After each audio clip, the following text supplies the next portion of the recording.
Welcome to Elgin Museum Makes. Today we'll be exploring pen and water drawing inspired by our collections.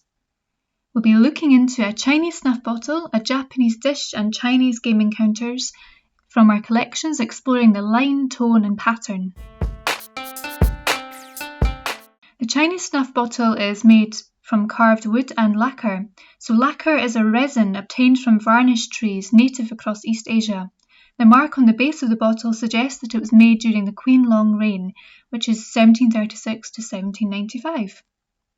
Here we got the front and the back of the bottle, and you can see that the figures are in the forefront, so they're quite close to our eyes, and here the background is deeply carved to create some deeper shadows and making the figures at the front really stand out.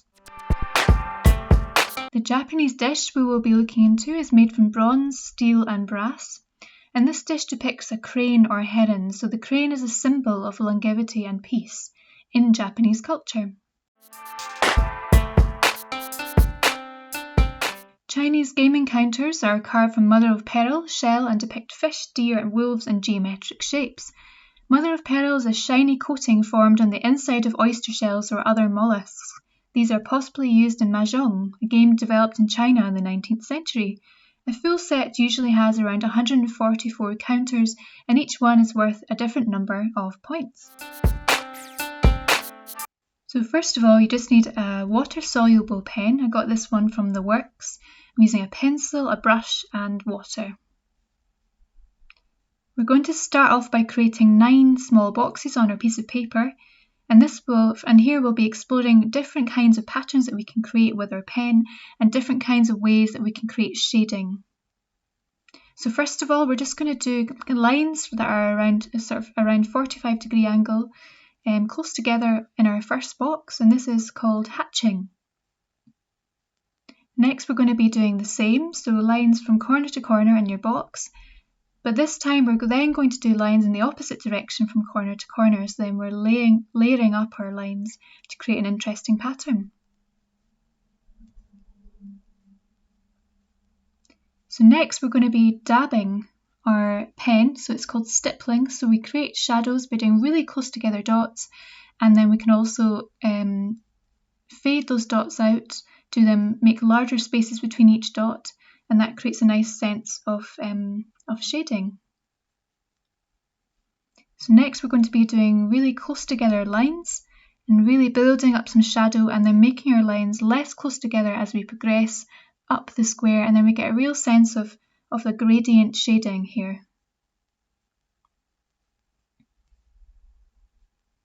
I'm going to then do some dashing across my square, and then I'm going to be doing vertical up and down dashing just to create another kind of pattern and seeing how that looks. And then I'm going to try some waves as well, some wiggly lines, and layering those on top of each other to create some darker areas and some lighter areas by making them further apart. You can also then draw your wiggly lines vertically as well, just to add another sense of pattern to it as well. So this is your dots and dashes, and the other one is wavy lines. So I'd like you to fill the rest of your boxes with patterns that you can come up with. You could do polka dots or any other kinds of patterns. And then once you've done that, just add some water to your brush and then just add some water to your designs and see how it looks, and start to spread some of that ink around and just get a sense of how to use it and how to play about with it. So the first exercise we're going to do is look into the gaming counters, and we're going to try to draw one of the fish counters, especially looking at the scales and the kind of fan tail at the back there, and some of the fins and the eyes, and we're going to draw that in a continuous line drawing.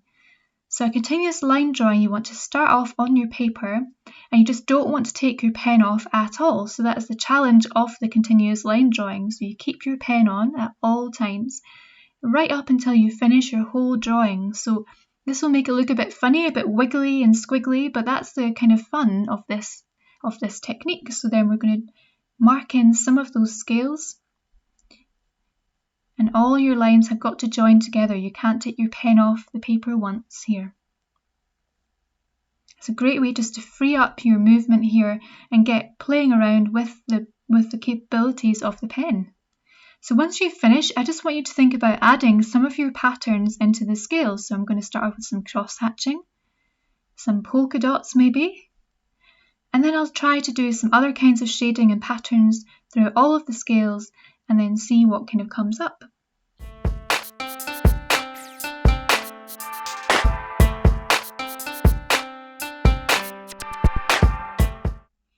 You might also just want to try out some stippling to create some nice shadows and also some arcing lines perhaps, or using any of the patterns that you came up with in the first exercise.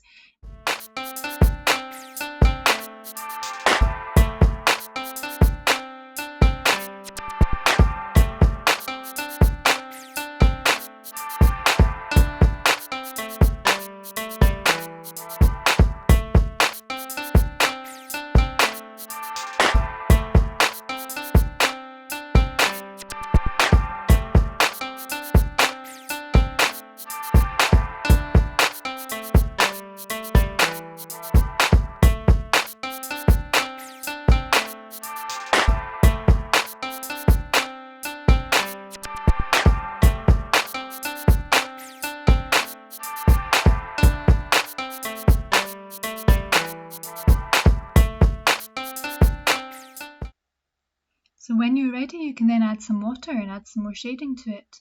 I haven't quite finished this drawing yet, but I'm just doing it quickly so you get a sense of how you could start to do your own drawing.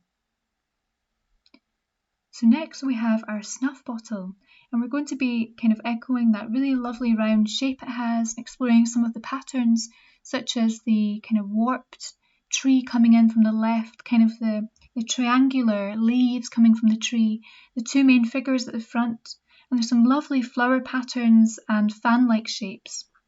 So first of all, you want to draw your circle with your pencil, and you've got the little bottleneck bit at the top, and then you have your little cylindrical base at the bottom. So once you're happy with the general shape, then you just want to draw a wee line at the bottom where you've got your pattern kind of flowing up. And when you're ready, just outline your shape with your pen and then start to draw in some of the details. I'm going to start off with this kind of interesting motif at the top, and then drawing that really lovely kind of warped tree coming in from the left. It's all gnarled and the branches are coming down. So I'm just framing the whole thing, starting from the outside and working my way in. And then you've got the rocks coming in. And then you have these kind of lovely kind of low bushes here.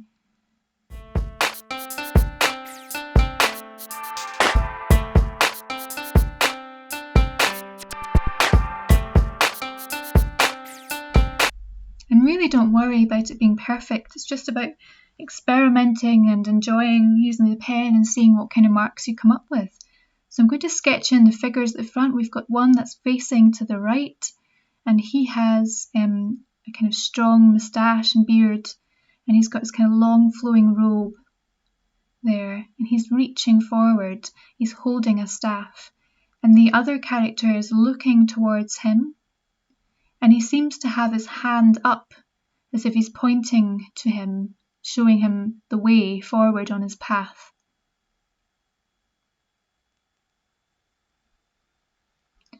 And you just want to add some lines in here to suggest that the robe is kind of loose and hanging.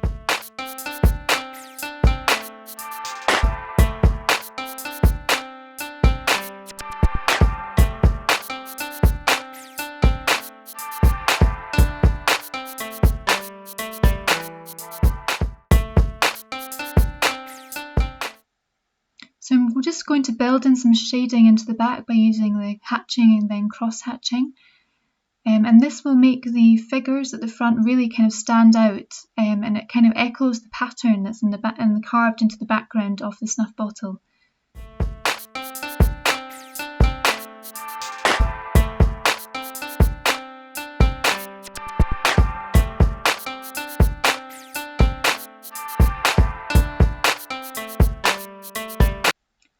You can build in some shading underneath each of the kind of fan-like shapes, and this will make it look a little bit more 3D as well.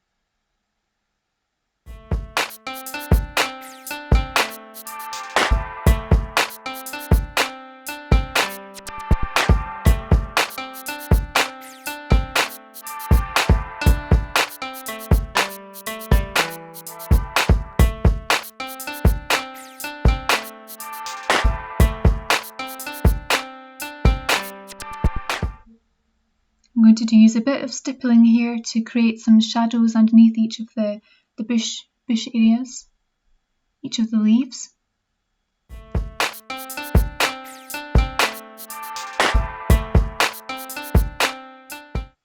And then when you're ready, you can add some water and build in some of those darker shades. And I'm really going to build in some of that into the background so that all the details from the figures really kind of stand out.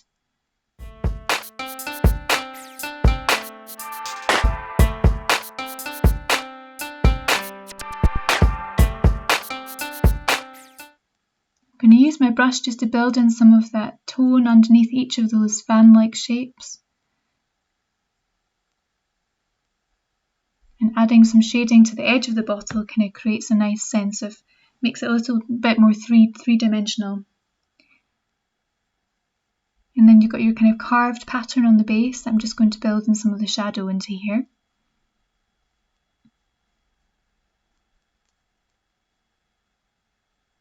Great, so next we're going to look into the crane dish, the Japanese dish.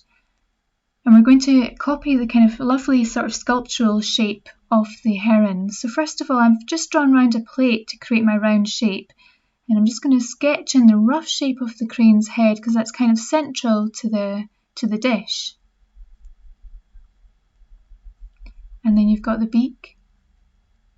And it's a large beak, isn't it? It's coming from quite a small head. It's this really strong, large beak. It's quite swan-like in a way, but with a bigger beak. And then you've got the wing that's really kind of almost filling the whole left side of the dish. And it comes really low, almost to the centre. And then you have the back shape coming around, and then the other wing kind of ends a little bit higher up. And then you've got kind of space here for your foliage, your leaves at the base of the dish, which are lovely kind of stylised, sort of simple shapes that are really nice to draw in. So you've got the main vines and then the kind of large, broad leaves.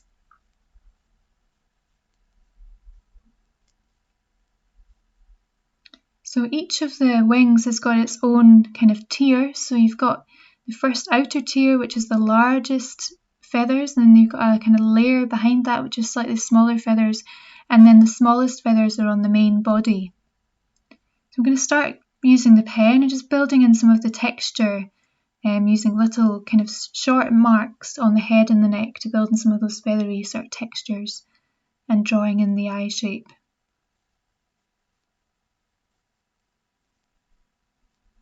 And you can then go over some of your shapes in pen as well. So we'll then start drawing in some of the feather shapes. And every time you draw a feather, the next feather begins in between the last two that you've drawn. And then the feathers start to get longer and bigger as they reach the tips of the wings and they go outwards from the body.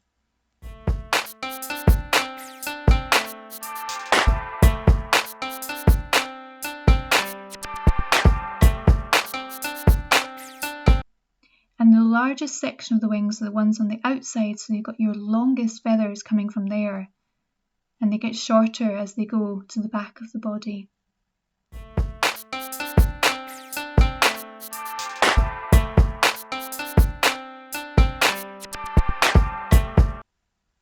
And then you can build in some shading, so that kind of brings out the body, the kind of shape of the heron's body, and makes it a little bit more 3D. And the actual red area of the dish is quite dark, so if you want to then build in some shading, so doing either your hatching or cross hatching, you can create some shadows in the background.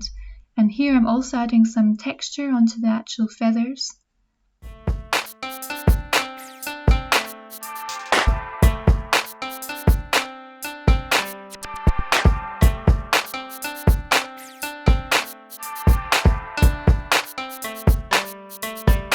And texture onto the leaves as well, using just little short marks.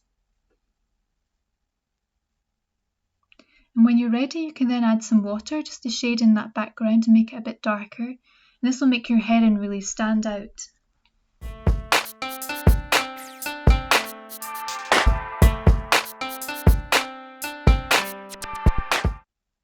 And then you can start to build in some of the shadows on the feathers. And you can go on to add even more detail to your drawing. I'm just going to finish mine quite quickly just to show you the rough techniques, and then you can start on your own one.